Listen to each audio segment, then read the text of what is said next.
נכון? סליחה, אסור לך לסגור כאן העולם, אני לא יודעת אם אתה לך להיכנס עם זה. תקשיבי, ארתור נורא רעב, הוא אמר שתביא לו את זה מאחורי הקלעים. אבל ארתור נמצא שם למעלה. לכי מפה, שלום. תני לי לבדוק רגע את הבמה.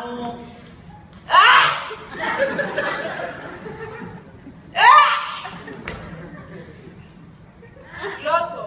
אין, זה מקום קטן, זה יותר קטן מזה בתל אביב.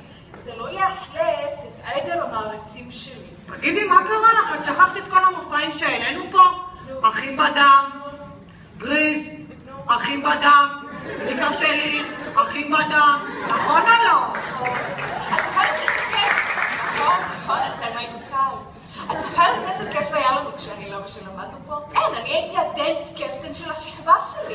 את כל הברכות של היוגה אני יודעת. את יודעת? בטח, ברכת השמש, ברכת הגשם, ברכת הגומל, ברכת המזון. תגידי, מירי, איפה?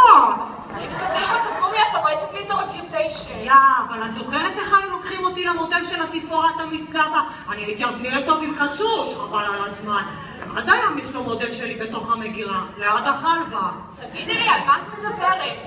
יש לי הקלטה מפורשת של נירה גל, שאומרת שאני היורשת שלה. קולי, זה אני! כל האנטומיה בספר שלה, הלשון, ההיריון, האפיגלוטיס, זה אני. נכון. תראי, אני לא רציתי לספר לך, אבל אני רוצה לספר לך.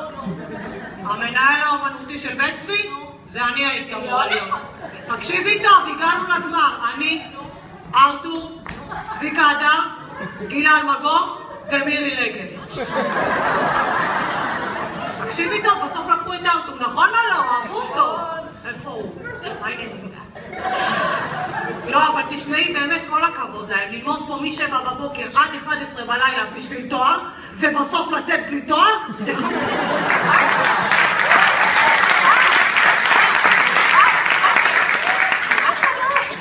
הכשרה מקצועית, בתור מיצרים.